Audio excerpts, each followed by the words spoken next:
তো সবাই কেমন আছো? আজকে চলে এসেছে তোমার সাথে নতুন একটা ভিডিও নিয়ে। আর আজকের ভিডিওটি কোনো রকম কোনো ফুড রিভিউ না, কোনো ট্রাভেল ব্লগ না, আজকে হবে পুরোপুরি বলিউড। আজকের টপিকটি বলিউড নিয়ে, বিকজ বলিউডে দুটো বিগ বাজেট সিনেমা রিলিজ করেছে, মানে আজকে না, করেছে হচ্ছে কালী পুজোর সময়, যেটা হচ্ছে একটা এখন বর্তমানে সোশ্যাল মিডিয়া হট টপিক। একটা সিংঘম এগেন, একদিকে ভুলভুলাইয়া 3। তো দুটো সিনেমার মধ্যে বিরাট লেভেলে ক্ল্যাশ হয়েছে। আর আমি যদি দুটো সিনেমার বাজেটে যাই না, তো ভুলভুলাইয়ার বাজেট হচ্ছে গিয়ে 150 করোড়, আর সিংঘম এগেনের বাজেট হচ্ছে গিয়ে 350 করোড় প্লাস, মানে ডাবল আর কি, ডাবলের থেকেও বেশি আর কি সিংঘম এখানে বাজেট। বিকজ সিংঘম এখানে বিরাট বড় একটা স্টার কাস্ট রয়েছে, যেখানে কে নেই তুমি সবাইকে পেয়ে যাবে বলিউডের আর কি।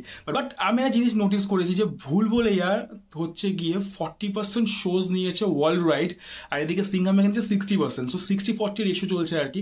বাট দেখছি কলকাতা, আমি কলকাতা থেকেও থাকি, কলকাতা দেখছি যখন আমি বুক মাই শো যখন বুকে যাচ্ছি, তখন দেখছি ম্যাক্সিমাম শো টাইমস ভুলভুলাইয়া খেয়ে নিয়েছে, মানে শো টাইমস নিয়ে নিয়েছে আর কি।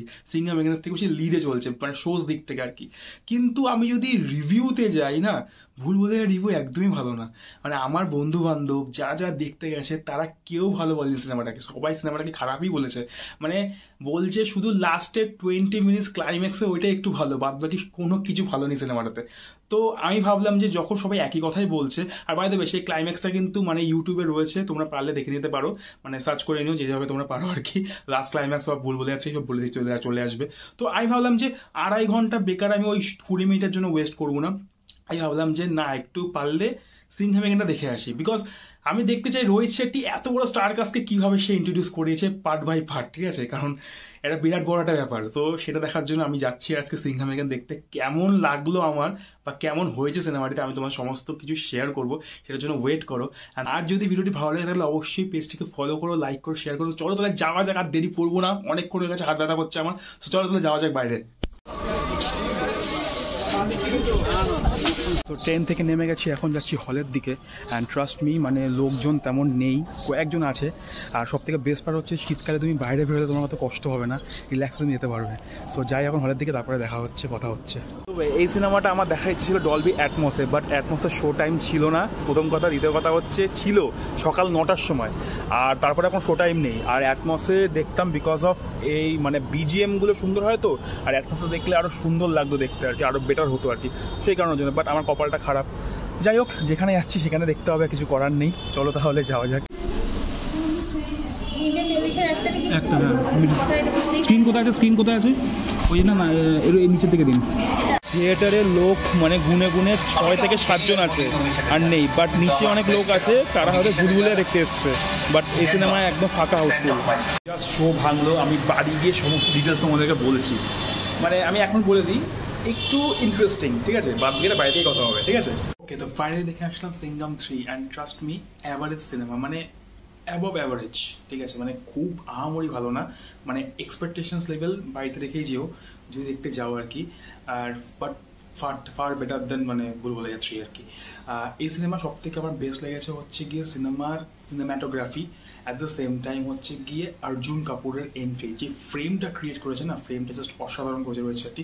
বাট রোহিত শেট্টি আমার জিনিস খুব ভালো লাগে, সেটা হচ্ছে গিয়ে রোহিত শেট্টি ড্রোন নিয়ে যেই শ্যুটসগুলো করে না, এটা one of the best shoot মানে আমার দেখা এখনো পর্যন্ত।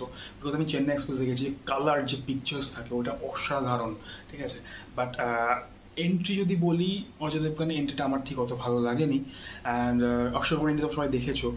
বাট সারপ্রাইজিংলি অর্জুন কাপুর এই সিনেমা মানে হি অ্যাকচুয়ালি স্টোল দ্য শো, ঠিক আছে? বাট রণবীর সিংও ভালো কাজ করেছে, বাট কমেডি টাইমিং খুব ভালো ছিল। But I like Arjun Kapoor এই সিনেমাতে। সো ওভারঅল আমার কাছে সিনেমাটি মোটামুটি ভালো লেগেছে। তো তোমরা গেলে দেখতে পারো, বাট ভুলে দেখতে যেও না। মানে যা দেখছি আমি, মানে থিয়েটার থেকে বেরিয়ে লোকে বলছে ভালো হয়নি, সিংঘম দেখলে হয়তো ভালো হতো। বাট সিংঘম 3-তে কি হয়েছে ব্যাপারটা, প্রথম হাফটা খুব স্লো এগোয়, মানে স্ক্রিন টাইম মানে ঘাপ ঘাপ করে এগোচ্ছে না, আস্তে আস্তে এগোচ্ছে। সেকেন্ড পার্টে গিয়ে ভালো একটা সাসপেন্স ক্রিয়েট করে আর কি, সেটা আমার ভালো লেগেছে। সো ওভারঅল এই সিনেমাটা দেখে আমি 5-এ মোটামুটি 3.5 স্টার দেবো। তোমরা যাও গিয়ে দেখে আসো, এনজয় করো। বাই দ্য ওয়ে, এই সিনেমাতে আমি টাইগার শ্রফের এন্ট্রি ঠিক বুঝতে পারলাম না। মানে করিনা কাপুর জঙ্গলের মধ্যে দিয়ে যাচ্ছে, পালানোর চেষ্টা করছে, হট করে দেখে একটা গাছের পিছনে টাইগার শ্রফ বেরিয়ে আসছে। মানে ওইটা আমার ভীষণ ফানি লেগেছে, মানে কোথার থেকে আসলো পুলিশের ড্রেস পরে মালটা, এটা আমার মারামারি শুরু করে দিল। বাট টাইগার শ্রফে যখন বাড়িতে গাড়ি না যায়, যাওয়ার পর যেই সিনটা ক্রিয়েট হয় আর কি, মানে ফায়ারের মধ্যে, ওই সিনটা টাইগার শ্রফকে ভালো প্রেজেন্ট করেছে অ্যাকচুয়ালি আর কি।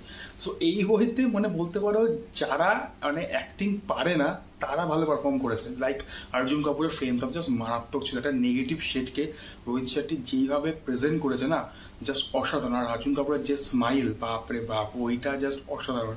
সো ওভারঅল দেখতে গেলে সিনেমাটি অ্যাভারেজ, মানে অ্যাবভ অ্যাভারেজ আর কি, not below average, above average. তো তোমরা যাও কি ওয়ান টাইম একবার দেখতে পারো। মানে আই হোপ ভুলভুলাইয়া দেখার পর যদি তোমার ডিসঅ্যাপয়েন্টেড হয়ে থাকো, তো এটা থেকে তোমার ডিসঅ্যাপয়েন্ট হবে না অতটা বেশি। তো যাও ওয়ান টাইম মজা করে আসো।